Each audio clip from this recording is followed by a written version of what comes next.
On now to the next. The others still well grouped behind these three leaders. You're Gone West from Go Whatever. You're Gone West slightly steps it. Go Whatever within a half length on landing. Crystal Lad, Silver Eclipse up the inside. Dreamberry, Lord of the Island still right there too. Midfield Special Acceptance. Fortunate George getting a little closer. Then Flemkara, Boyhood is pushed along, and Taj Badalandabad has dropped away. Over the next, still You're Gone West. Taj Badalandabad's stable companion doing rather better. Go Whatever right there on the outside though. Crystal Lad now just shaken up in behind the leaders. Silver Eclipse the inside. Lord of the Island, dark blue and white. He too was shaken up on landing. Dreamberry running well out wide, coming back from a long absence. And then Special Acceptance, Flemkara, and then Fortunate George and Boyhood. So it's still You're Gone West as they exit the back straight. From Go Whatever in second place. Crystal Lad under strong driving. Silver Eclipse round the inside. Then Lord of the Island. They're followed by Special Acceptance going quite well round the inner of Dreamberry. And then Fortunate George and Flemkara. And they've now dropped Boyhood into the home straight, and Go Whatever coming through with Crystal Lad now. They've taken over the long tide leader, You're Gone West, who's quickly done with. In third, Lord of the Island. Here is Dreamberry really catching the eye. The almost white-grey horse in the green and yellow hoops of J.P. McManus as they run down towards the second last. Go Whatever, Crystal Lad, Lord of the Island and Dreamberry. They're followed then by Special Acceptance, Silver Eclipse and Fortunate George. Go Whatever was first up, a length and a half clear on landing under Harry Cobden. Crystal Lad, now Dreamberry is being pushed along, trying to come between the pair under Barry Garrity on their run now towards the final flight. Special Acceptance is sticking on out wide. Go Whatever is going to pick up in front. Oh, didn't get very high. Dreamberry still in pursuit. Then in behind these Special Acceptance as they race up the hill. It's Go Whatever. 2 lengths clear of Dreamberry, getting tired. Special Acceptance is coming. Oh, unseats the rider. Oh dear, just as he was about in a challenge, and Go Whatever left in front by 3 lengths and wins over Dreamberry, followed by Fortunate George well back in fourth, and then Silver Eclipse. Tom O'Brien on the ground with about 50 yards to go short of the winning post. He looks all right. Well, real drama there. Special Acceptance looked like he was coming to win the race, but he's lost Tom O'Brien halfway up the run-in. You could see there's actually a photo between the two horses, but Special Acceptance didn't have a jockey on in the end, and Go Whatever, number 9, rather handed the race. Number 4, Dreamberry's run a big race. We'll get full confirmation, but over at Aintree, they're heading way down to the start for first race over the Natton Fences, race number 5. And big field there, 18 runners they all go, so do get your bets on for that. Wide open betting market. Number 8, Mulcahy's Hill, just about favourite at Aintree. They won't be too far away there. So first of 2 races over the national fences today.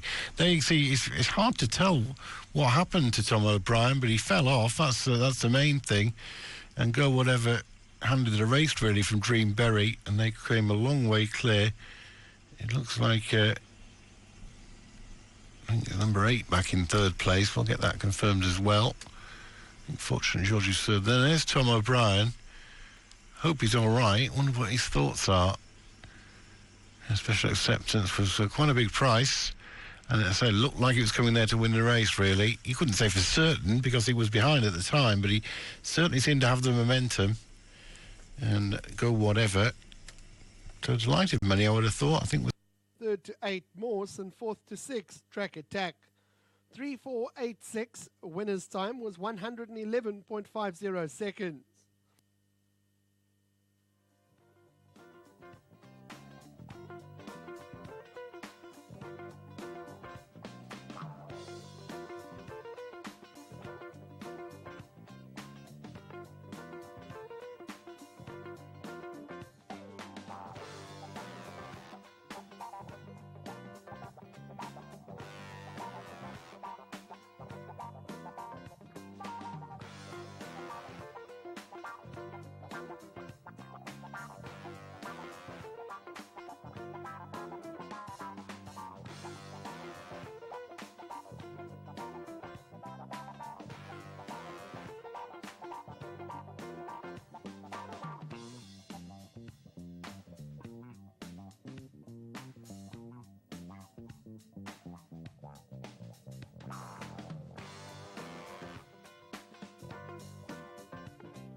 Well, comfortable win there by number 3. It's Complex. He was ridden by Anton Marcus for the Vaughan Marshall yard, and he's a 3-year-old son of Dynasty. Anton, well done again. Thank you, Mr. Ellie. He was drawn a bit wide, so but there was no problem to you.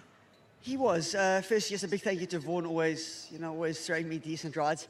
And I've got to thank MJ Baderveld. He just warned me a bit about him. He's not the most tractable, And so just a big thanks to him, you've got the long backstretch. He overcame it fairly economically. He's actually still quite very immature, this horse, He doesn't quite do things right. And I just mentioned to Vaughan, I think if you give him the time, he could develop into a useful horse. Well, that sounds interesting. Given the fact that he's only had 4 runs, there might be more to come. Yeah, it wouldn't surprise me. As I say, still very mature. And given the time to mature, I think he'll be okay. Well done. Thank you, Mr. Eddie. Super. Vaughan Marshall, winning trainer.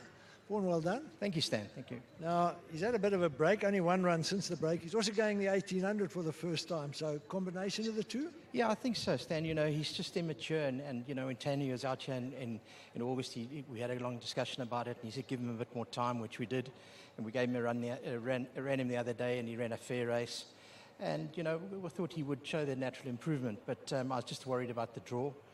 But Anton just says, he said to you, he thinks he needs a bit more time. So I'll chat to Tony and see where we go from here. Yeah, he looks a nice type of horse, I must say. Yeah, he is a nice horse, and he does what he has to do. It's just really nice, and the future looks good for him if we can give him that time, Well done to you. Thanks very much, Stan, and good luck to Tony and Mr. Ing. Wonderful to have horses for them. Thank you. Well said. Okay, there we go. It's Complex, number 3. He wins the 5th at Kenilworth.